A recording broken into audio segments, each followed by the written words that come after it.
Your family, what did they think when you told them that you wanted to run for mayor? Well, I think it was pretty similar to when I said I wanted to run for city council, which was kind of the initial disbelief of why would you want to do that? And then they would think about it and say, well, yeah, of course you would. And of course you would want to, and you do a good job. And so, you know, when I talked to my wife about it, she said, you know, that's just going to be more time that you're going to have to take, but you would be an excellent mayor. And so, you know, that's a good vote of confidence, and so we moved ahead from there. But, you know, it was really, to your question, really, it was a family decision because they know in campaigning and doing that job and realizing the time that I have taken being on the city council, they know that there's a sacrifice that they make too, and they've been willing to make it to this point, and now we'll ask the voters if they want me to sacrifice further. What are some of the things that you've learned? What are some of the biggest lessons you think you've learned from your time in office? Because I think you know, you were president of or treasurer of Indian Mound. And president also, yeah. President. Yeah. So you knew what public service was going to be like, but was there anything that you were surprised by that maybe took up more time than you thought it would? Well, I mean, the reality of it is you get out of the job what you put into it. And so that means that if you really want to do a good job, you have to understand not only the issues, because everyone has a position on the issues, but it's also an understanding how an organization like the city works. I mean, it's, you know, today it's $1.72 billion, 7,000 people who run it, an airport, a water utility, and 18 departments, and so on and so forth. And if you don't understand how all of that works, then it's very hard to take the issues that you want to solve and actually solve them. And so for me, that was really the biggest lesson, is really understanding how big of an organization that you're dealing with, and understanding that, you know, it doesn't turn on a dime. In many respects, it's kind of like an ocean liner. You know, if you want to take it a little bit further, it's like the Titanic. You see the iceberg ahead. You want to make sure that you're turning it with enough time to avoid it. That takes a little bit of skill, and fortunately we've got a great staff in the city, but it's also, as an elected official, understanding how your organization works to be able to make the right call at the right time in order to get what you want done. Would you describe yourself as a Oh, thank you. Let's see. Let's do it over here. All right. Magical. Look at that. Yes, here we go. Okay, are we good? Okay. Would you describe yourself as a policy wonk? I think most people would describe me as a policy wonk. Not that I ever set out to put that on a resume, but I think what I learned from a very young age, and when I was doing my work in marketing and public relations, is that if you're going to be able to do something, you have to understand how everything works. And if you don't understand, then you're going to be surprised. And so when I came on the council, I felt like it's my job part of my job is to really understand how all of these things work. So if I do one thing over here, then I understand how it might affect something over here, and then I can make the value judgment of whether or not that's the right course of action to take. And so, you know, what I think what I was surprised by more than anything is that not everybody does the same level of homework that I tried to do. And so, you know, I guess that creates or makes you a policy wonk, but rather, I think I'm just supposed to know how stuff works so I can make good decisions. And if that means that I am the person who knows more about certain things than others, well, I guess so be it. It's not like I'm looking to know all the answers, but I think if I'm going to provide an answer, I should understand everything about that particular question. So that's just how I've approached things. You are the chairman of probably the wonkiest committee in City Hall, as finance and governance. And one thing that I'm asking all the candidates about is KCI, and that's an issue that you've been been very vocal on. So one thing I just wanted to ask, what have been some of your concerns up to this point with the new terminal at KCI? Well, I think my biggest concern is how we arrived at the decisions that we've made in the first place regarding who's going to work on the project, you know, and are we going to get a good partner, and is the plan that we have in place one that makes sense both in terms of what the project provides and the transformative nature, if you will, as well as the financial end of it, because at the end of the day, you can do anything you want, but somebody has to pay for it. And really getting into the weeds as to how that's done and how we are protecting ourselves. You know, I kind of go back to this thing that always comes up and has come up the last couple of years related to the Power and Light District. And a lot of people are still mad whenever we say, well, we're obligated to do this and we're obligated to do that. And they say, well, why is that? And I say, well, because someone made a decision back in 2004 and 2005 that I believe we have to honor today, which is not a great answer, but I believe is the right answer. Having said that, if we're making a decision that really has a 35, 40-year life to it, then I think we need to understand the decision that we're making, why we're making it, and what obligations that we're putting on our residents, our users of the airport, and for every council that comes after me. And so, you know, I always find it interesting that simply asking questions sometimes is looked at very negatively. And my thinking is, well, the only way you'll know if you have the best deal is when you start asking and comparing and looking. And so, you know, the decision as to who is going to build the airport, I think, is pretty much made. But I still don't mind asking the question as to how much does it cost, why does it cost that much, and how are we going to actually finance that over the course of the next 35 years. And so I'll continue to do that as long as I'm in office, whether I'm a city councilman or whether I'm mayor. If you're not asking, then you leave yourself open to surprises. And I would say that in this process, we have been continuously surprised, unfortunately. So, yeah. And another thing, you mentioned Power and Light. Another thing that keeps coming up on the campaign trail is the use of incentives and people talking about downtown, more specifically 1 light, 2 light, 3 light. Right. What do you think of the city's most recent use of incentives, and do you think that there needs to be a change moving forward? Well, I mean, compared to what happened with Power and Light, again, you go back to an agreement that was made several years ago, and people, there seems to be a group out there that suggests, well, you don't have to honor that. Well, if you don't honor your agreements, then no one will do an agreement with you because they know it won't last. But it's for that same reason, though, that I'm looking at KCI as hard as I am, because to me, you can set as many incentive caps as you want. You can create all these processes that say that this is a good project and this is a bad one. But at the end of the day, if city council people vote yes, that sends a message about what you're doing. If you say no to something, that suggests what is important to you. And at the end of the day, it always comes back to how you're negotiating. And if you're negotiating out of desperation because you want so badly for something to happen, guess what? You're going to get a bad deal. If, on the other hand, you are prepared to walk away from a deal at any time, then you can negotiate from strength and you can ask for the things that you want. I tried to do that with KCI. I wish that may have been done more back in 2004 and 2005, and maybe that was the best deal that they could get at that time. But when you get other projects that come forward, sometimes you have to look at it and say no. I mean, the funny part is when you look at the records of people who have voted and you look at just straight economic and development incentivized projects that have come through, and you take Power and Light out because everybody, you know, has a problem with Power and Light, but if you look at those projects, I have voted no from time to time. And I've said, you know, I'm actually looking at what you want the incentive for, and I don't like it. You know, what really started the whole conversation on setting limits to our incentives was the project on Grand and 19th Street, where an local architectural firm was going to move into a building. There was an incentive that was asked for, and I was the only one that voted against it.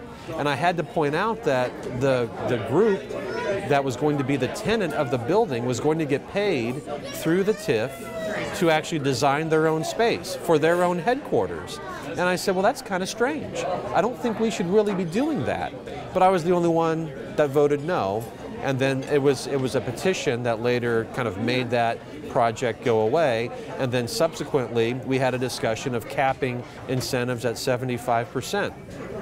The interesting thing about that was, and I voted against it because I said what you will have happen is a bunch of projects go to the Port Authority of Kansas City.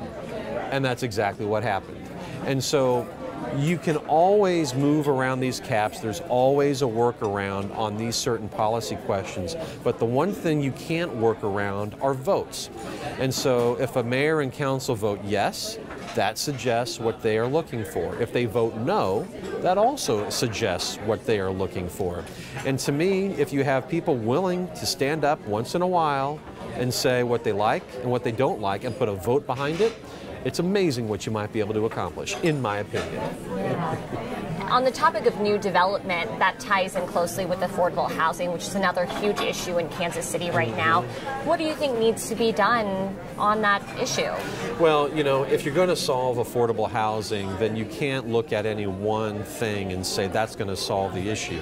I mean, we have done a number of different ordinances that have come through the Housing Committee based on the housing policy discussion that I initiated when I passed a resolution back in 2017 saying, hey, maybe we should have a housing policy and we don't seem to be getting one, so let's initiate this process. Well, part of the discussion has been related to incentivized projects and a percentage of affordable units within those housing structures. My feeling is that it should be a give back as far as what you should expect from incentivized projects downtown. But the reality is that approach doesn't work in every other part of the city. So you really have to have a program that takes into account things like development downtown, coming up with gap financing for people who want to build units in other parts of the city. Because the reality is that, you know, and this may seem counterintuitive, but affordable housing isn't cheap. And the history that we've had in Kansas City of building it suggests that in a multifamily environment, someone is going to have to pick up $100,000 or more to make that unit cheap enough for someone to be able to get into it in an affordable manner. You know, if you're looking for something that has a $600 rent or an $800 or $900 rent, you know, in some parts of our city, the market will not provide that. So the city has to come up with that sort of gap financing. But there's nothing that says we can't say, if you're using our incentives, this is part of what you have to do.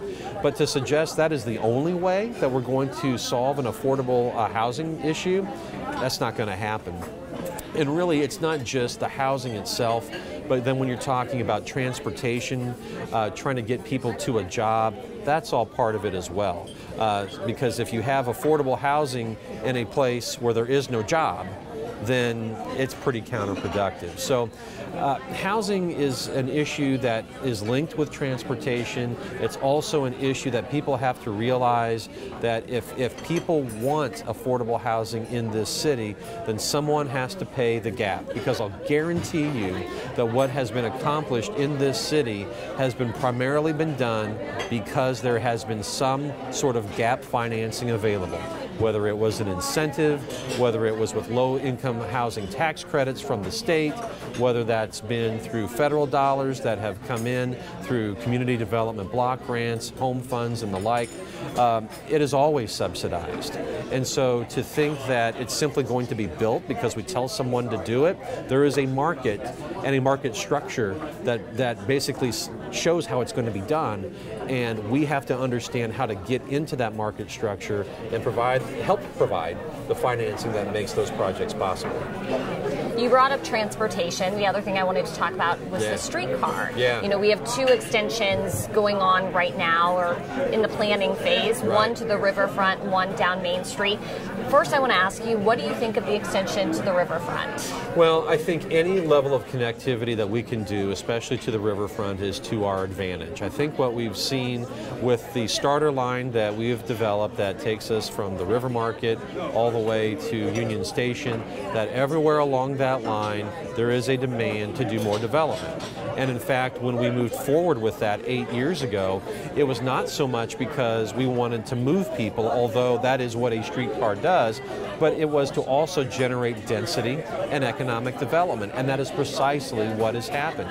And so, you know, when you look at what we've been trying to do on the riverfront, and you know, the city's been trying for 20 years to develop on the riverfront, and it's finally begun. But what it says is if we want that to continue, then the riverfront can't be on an island. It can't just be someplace you might visit once in a while.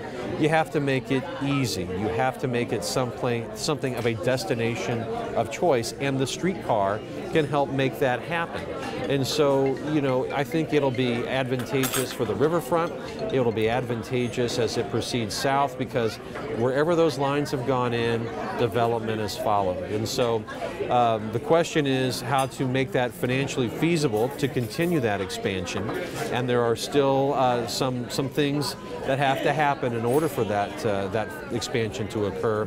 But, you know, I think what we have seen with the starter line shows that fixed rail development in Kansas City can be successful, can create more density and development, so why not try to expand that? Some critics of the streetcar have pointed out the fact that there isn't great connectivity east of Troost if you're interested in taking the streetcar. What do you think the city's role would be in making sure that the streetcar benefits more parts of the city? Well, I mean, we tried in 2014 to actually do a much wider expansion, not only down Main Street, but along Independence Avenue and along Linwood.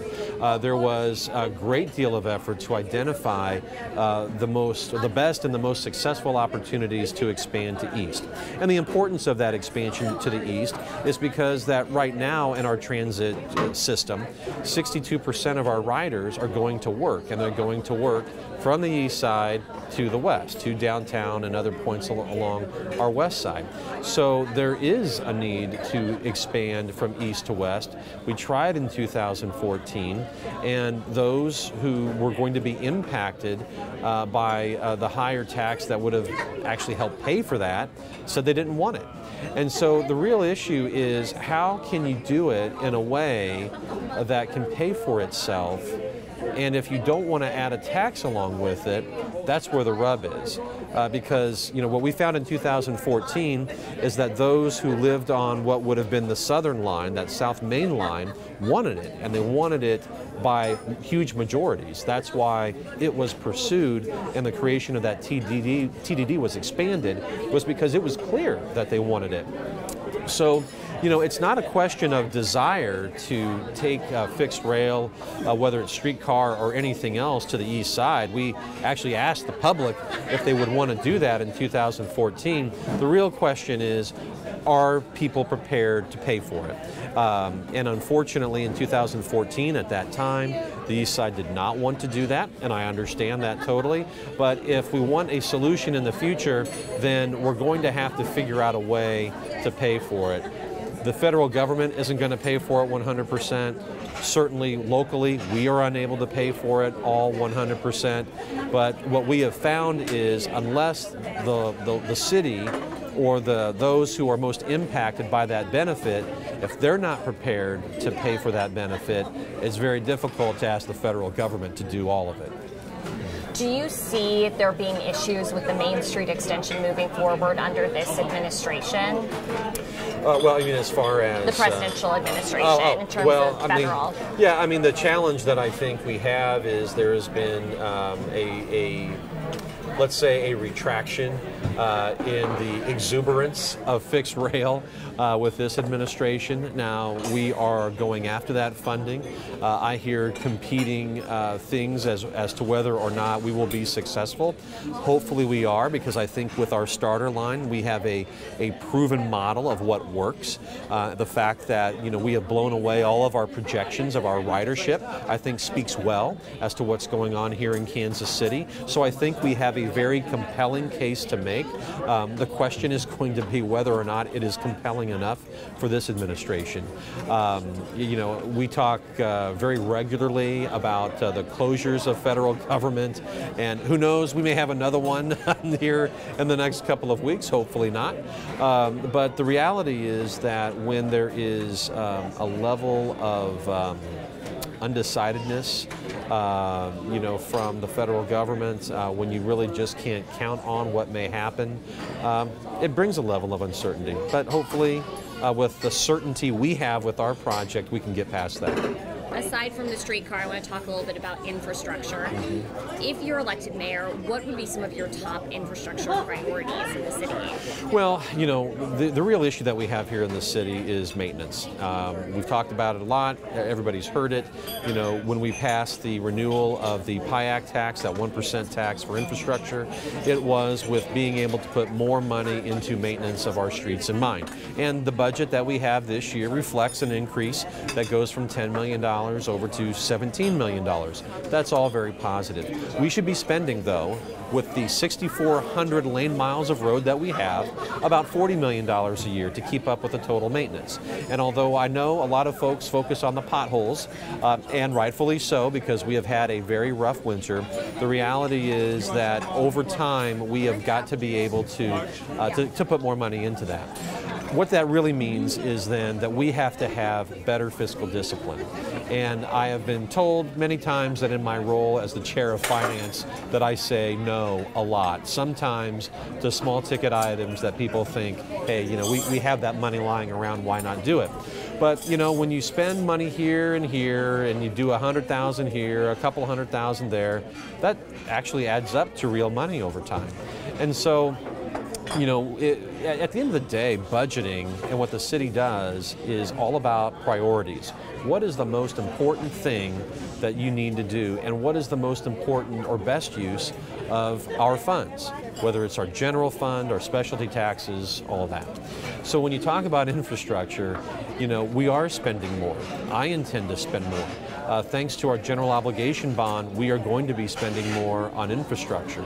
But the real question is, are we prepared to maybe be a little more disciplined with our budget so that, instead of trying to put out an issue here, we'll throw a little money here, we'll throw a little money there, actually say, you know what, infrastructure is important. So we are going to take more of our money, and maybe we're going to make a few people unhappy, but at the end, we're going to make more people happy because we're investing more in their streets. To me, there's nothing special or sexy about this. This is really a matter of what do you want to focus on, and are you willing to spend the money where you think you will get the biggest bang for your buck, or will you just throw a few dollars here and there to make a lot more people happy? I intend to be a bit more focused, and that's what I'll do. And when you bring up maintenance, do you mean more regular resurfacing, or what specifically do you think? Right, so a lot of this is really resurfacing, because the more that you can resurface, you can actually get a longer life out of your street. We have streets that we are now rebuilding here in the Northland and other parts of the city that have not had the opportunity to get that maintenance over time. There was a time that I have been told back, a decade and more ago, that whenever somebody had something that they wanted to fund, well, they would just take it out of the street maintenance fund. And I have been told that story many times, so I have no reason to think that it's not true. But what it does show is that people kind of see a big pot of money. And certainly, street maintenance is a big line item. And the attitude seemed to be, well, no one will miss this. So a couple 100,000 here for this shouldn't be a problem. And you do that enough times, again, you pretty much then gut the program, and then you don't maintain your streets, and then you end up having to rebuild them. Fortunately, I think over the last couple of councils that I've served, we have gotten away from poaching the maintenance fund, but what we haven't done is actually build the maintenance fund.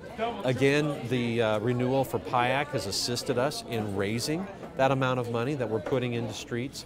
But again, if we're going to actually hit the levels that we should be hitting, then we have to be more disciplined in our approach. We have to actually be able to say no to a few things and understand that what we may be saying no to is a perfectly good and legitimate use of funds. But again, it's all about what's the most important thing. What are we going to put more of our money into?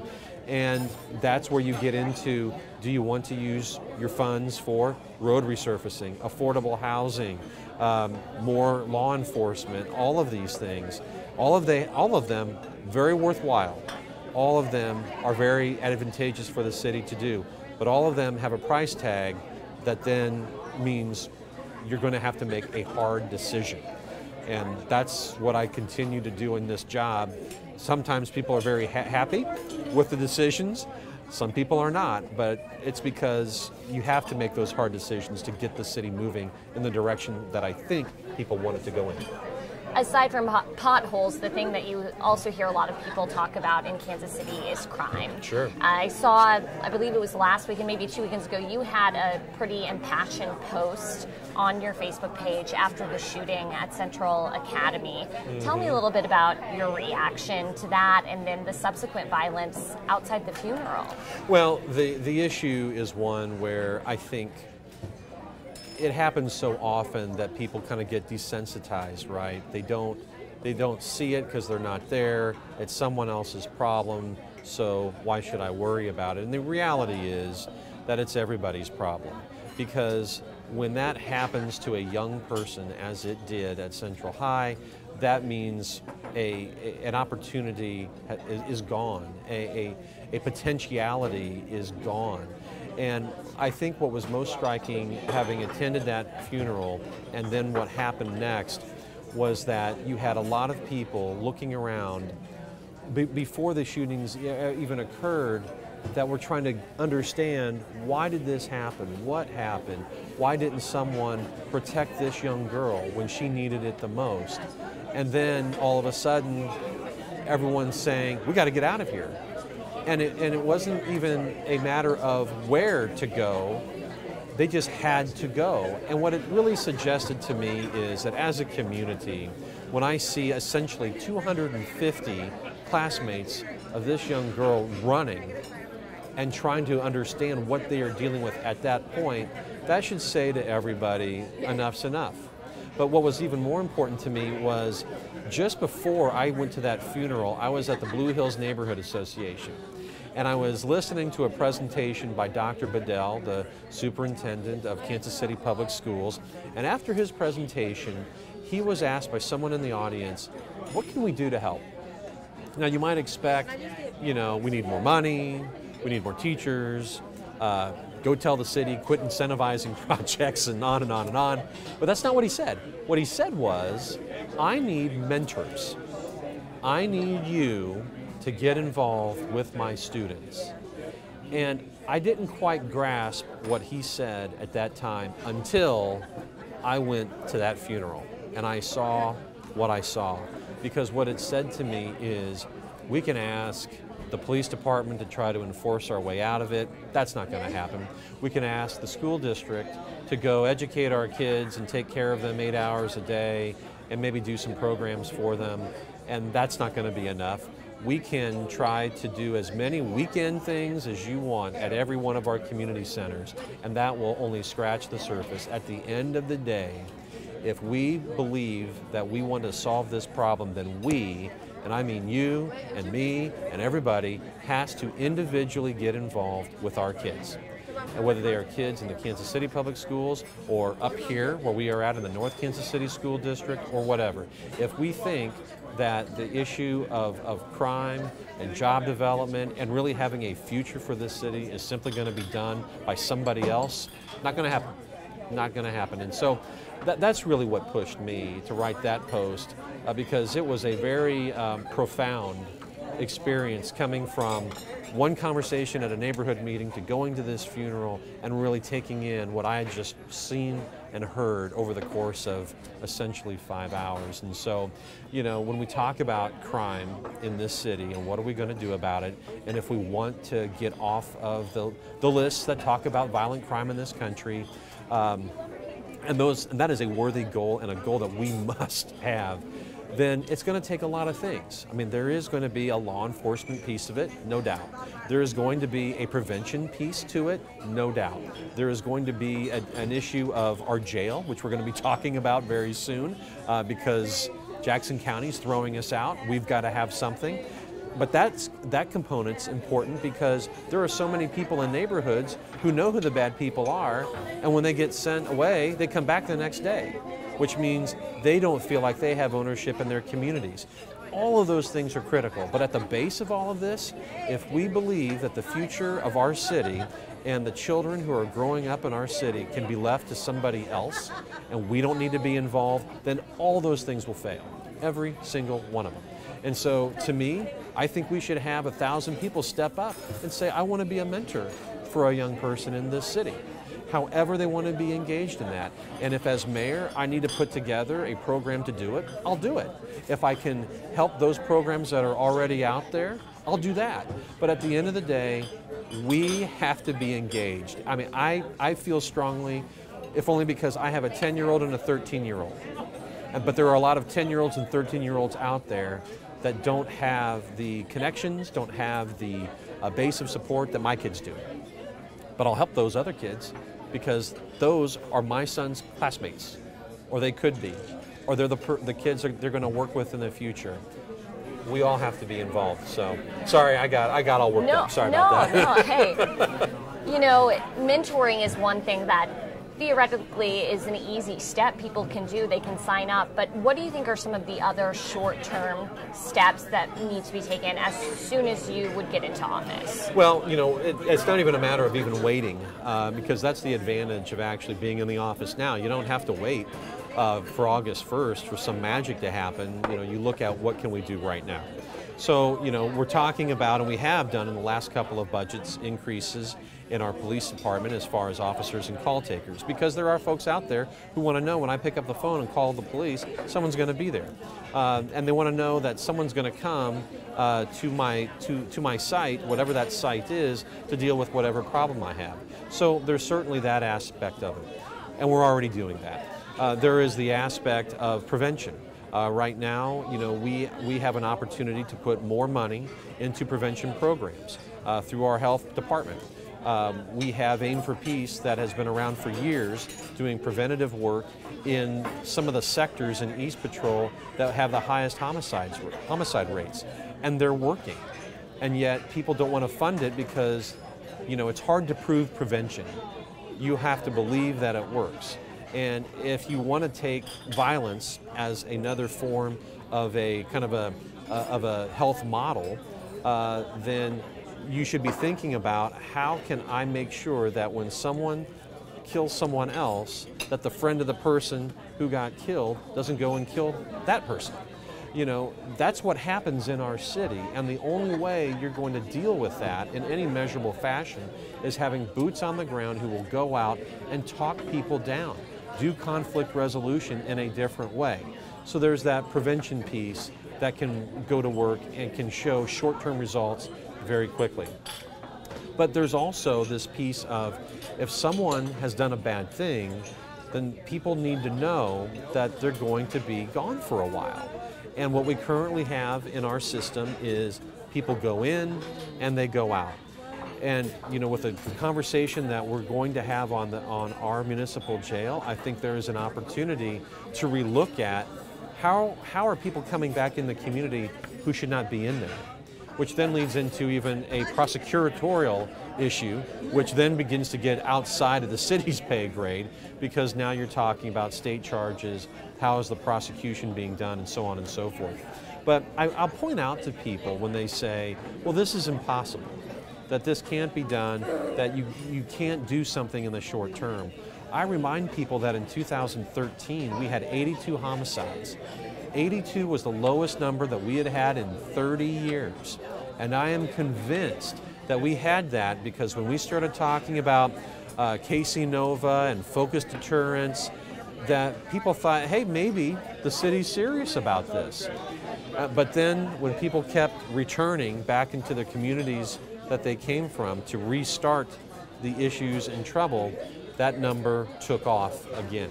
So, you know, there is an opportunity, I think, when you have a good set of carrots and sticks to actually make a short-term impact on violent crime in this city.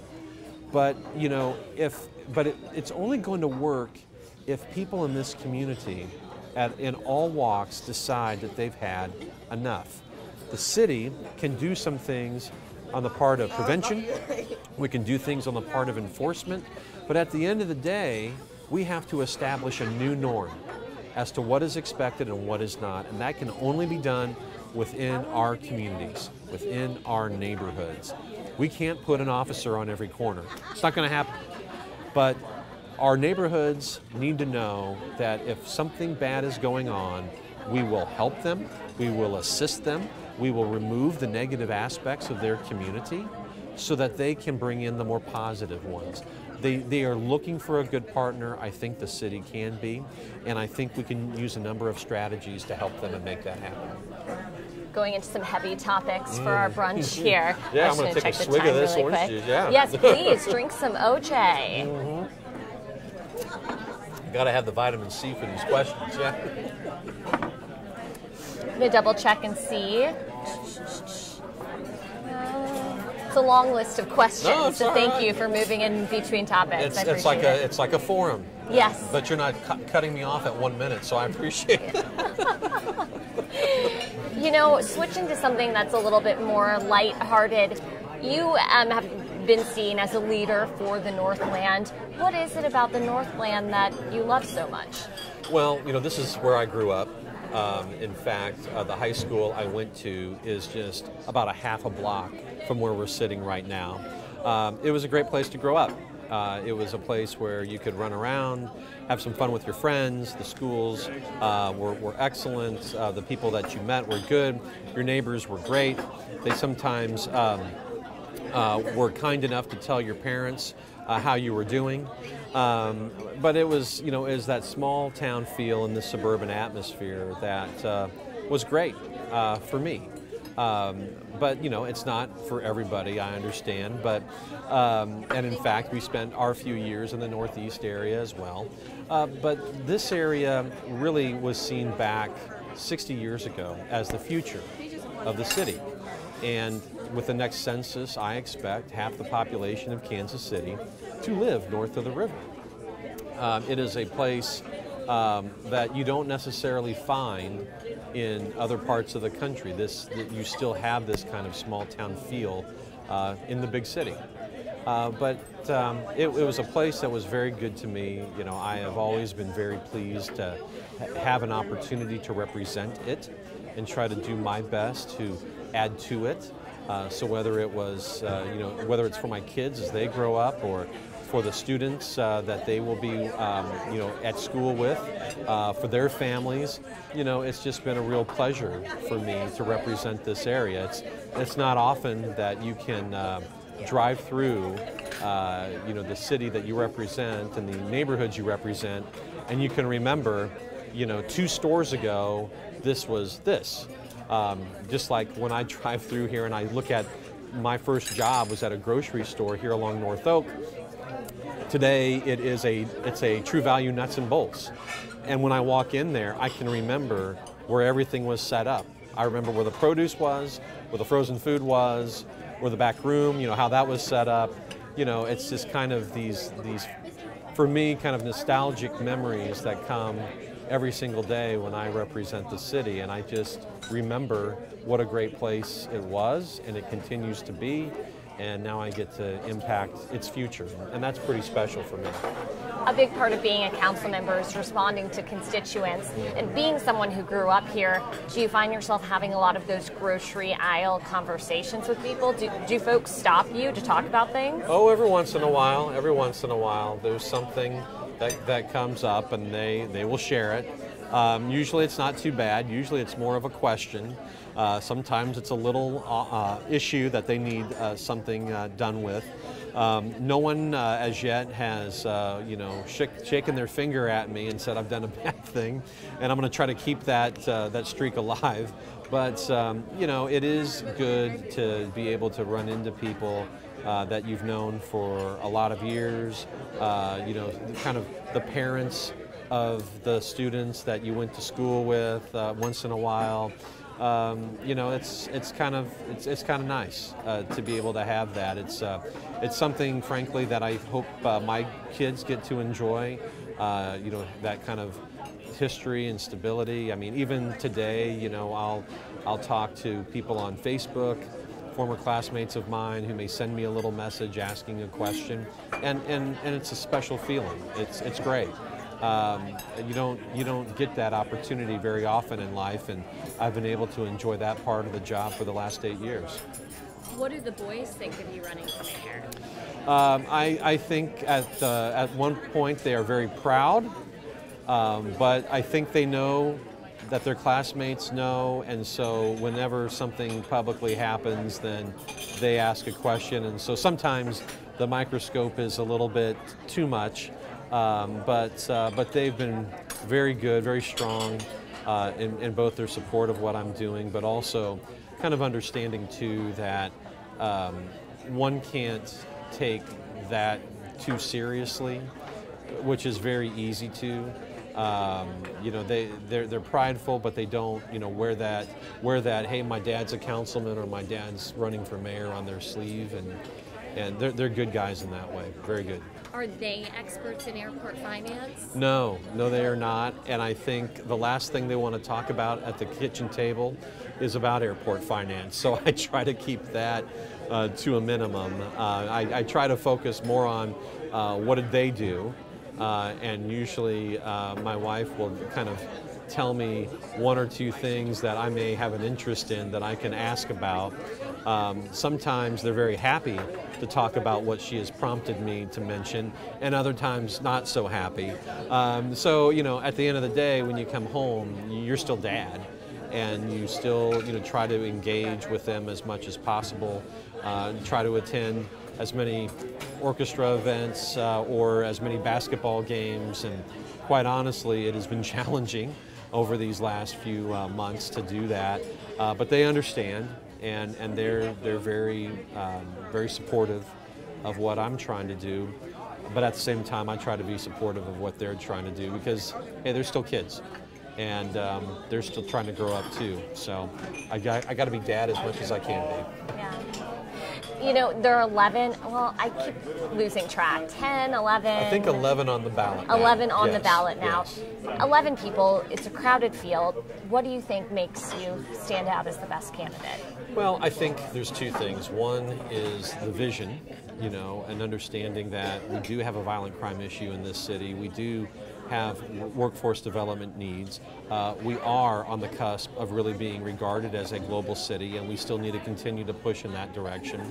But it's also not just the what, it's the how, and the how speaks to, if all these things are things you want to do, how do you intend to get them done? Because there are many people over many election cycles, over many years, who will provide you a lot of great ideas. I've heard a lot of great ideas in this campaign from a number of candidates, but the difference is you've got to know the how.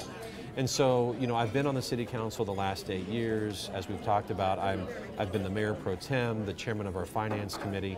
I have to understand, with this job I've got right now, how does an organization of $1.72 billion that has an airport, a water utility, 18 departments, 7,000 people work? Because you can have the best idea in the world, but if you don't know how you're going to get it done, and even more importantly, how are you going to convince others on your city council to go in the same direction you're going, then what you end up with is a Mark Funkhauser administration. A lot of great ideas, didn't get anywhere. Too many distractions, too many fights, not an understanding of actually how this actually works. So for me, as I always say, out of everybody, I think I can walk into this job day one and not miss a beat. I don't need to wait on some of these issues until August 1. I'm starting to work on them right now. And so to me, that's the difference. It is understanding the vision, but having the experience and understanding of how everything works. And quite honestly, as someone who spent a lot of time as a neighborhood president, also understanding how things are from a 30,000 foot level, but also at the street level, and how those visions work together. I think that sets me apart, and hopefully others will agree with that, and give me the opportunity to prove on August 2nd that I can be their next mayor. How do you think you would be, and this is kind of a curveball, but how would your administration differ than Mayor Sly James? What do you think would be some of the differences in you as a mayor versus how he has been a mayor? Well, I think from my perspective, it's the more collaborative approach. I think what we have seen, especially this last term, is that apparently everybody likes to fight. And there are times when you should fight for issues that are important. But to fight just to fight makes no sense. To bring a vision forward and then just kind of beat up people that don't agree with you, as opposed to trying to explain why you believe you're correct, or for that matter, to listen to someone who may not agree with you and actually say, you know what, that is actually a good idea. Let's work collaboratively to get to this objective that we're trying to reach. Because let's face it, dealing with violent crime in this city will not be an easy task. Trying to create a workforce development program that integrates what others are doing and connecting people who want jobs or maybe underemployed with programs that train, with jobs that are out there, is not going to be an easy task. What we're talking about aren't transactions, and a lot of people get fixated on the transactions. And those make headlines, but it's these foundational things that are really what's going to drive this city into the future, that will make all these transactions, whether they're KCI or a headquarters hotel or an expanded streetcar, work. Because if we can't solve some of these other issues, we will always have an anchor that pulls us away from what our real opportunity is. And so I am not going to come in and say, I know every answer, and you all need to agree with me, and if you don't, I'm just going to tell everybody to send you a letter and tell you that you don't know what you're talking about. That's not going to be my approach. My approach is going to be reaching out, understanding both where city council members are and where community stakeholders are, and trying to come forward with a collaboration that gets us where we want to be. And I think for some folks that will be night and day. And on the collaboration front, how important do you think it is for the mayor to have conversations with the other leaders? Because this is a huge region. Obviously, right. Kansas City, Missouri is not an island. So do you see that as an important part of the job? Well, if we're going to do or get to some of the solutions that we have to get to, that has to happen. And I'll give you just one example: transportation. We have an ATA, Ride KC, 85% of which is funded by Kansas City, Missouri, and yet all of the job centers aren't in Kansas City, Missouri, and the governance structure of the ATA is not done by Kansas City, Missouri. And so when you talk about investments in transit and trying to get people to job centers all over the place, we should be thinking about how can we help a resident in Kansas City, Missouri, who may have a job in Independence or Overland Park, or for that matter in Olathe or Grandview, get to that job. Because if they can get to that job and make a decent salary and wage, that is to our advantage. That helps stabilize the neighborhood. And so whether it is where residents are, where job centers are, that is a regional conversation. And when Kansas City is the only community that actually has dedicated taxes for transit, and nobody else does, then that begs the question as to how are we going to deal with transit? That will be a regional conversation that I believe a mayor has to initiate. And what's most important, I think, is this idea that if you can get a good regional transit system in this metropolitan area, you have now affected affordable housing. You have now affected job growth. You have now affected neighborhood stability. All of those things come because we have figured out how to get one person from point A to point B, whether it's for a job, whether it's to see their doctor, whether it's to go to the grocery store. And if a mayor isn't ready to have that regional conversation, then we're missing a huge opportunity. And I think that's part of what I would have to do as mayor. Al, do you have any questions? I do. I guess the one point, and you can look at Kat when you answer, when it comes to the expansion of streetcar on the east side, is it more of a thing that they don't want it or they can't afford it? Is it two different things? I got you. Yeah. Or is it just sort of the tax base is not there to support? That is it. Yeah, that's it. So, the challenge that we have in moving the streetcar to the east side is really the tax base. I mean, what we ran into, for example, in 2014 was you had to make the area so big to pay for those lines going down Independence Avenue in Linwood that what we ran into were people who basically said, look, I'm going to pay for something that is 6 blocks away, 8 blocks away, 10 blocks away. I don't see the benefit. And as a result of that, the polls showed that those lines that were going into the east side failed miserably because people couldn't see that benefit. At the end of the day, people really want to be able to look outside their door and see the improvement that's there. It makes sense because then they will be able to see the ultimate benefit very quickly. I think what it speaks to, though, and that episode back in 2014 speaks to, is again, we need to have a regional conversation on transit, and we need to figure out what are other communities ready to do. What sorts of modes do we need to put in place? And the best part in this whole conversation is the ATA is already having that. What we really need to do is to help them make this a regional conversation so we can talk about types of transit, fixed rail versus buses versus Uber-like services to get people where they need to go. But, you know, the ATA can only do so much. Their pedestal is only so tall. The mayor's office, I think, is where we really have an opportunity to talk about how do we deliver value to the east side, how do we deliver value to the other people that live around Kansas City, as well as our residents all over the city. And I think then we can offer a value for people everywhere that they might be willing to pay for, or at the very least understand what our plan is to move them from point A to point B. Is there anything I didn't ask you that you wanted to add? I know we covered a lot of different topics. I'm trying to think. I'll probably remember it when I leave. Yeah. So what does the rest of your day look like? So now I head off to City Hall where we are going to have a 3-hour meeting to discuss the department's individual budgets. So we're in our budget process now. We have had 3 public hearings.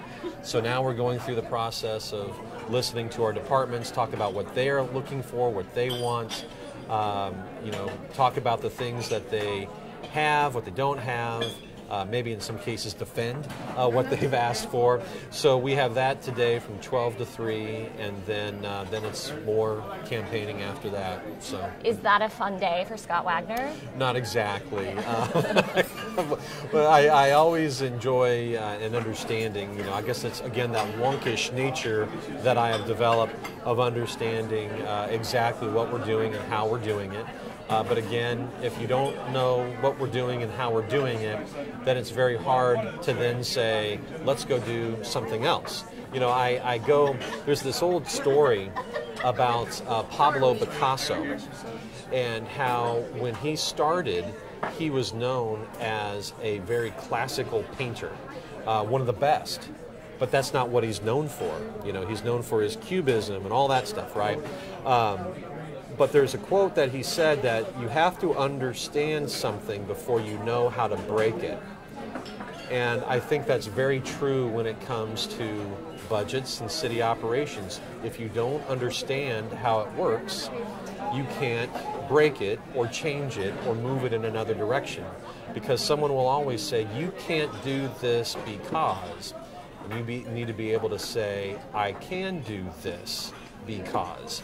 And it's just, but you have to know where to start from. And so that's what budgets are for. You understand what we're doing, how we're doing it, the service that we're delivering. And I don't mind hearing about it, but 3 hours is a while. That's true. Bring it on.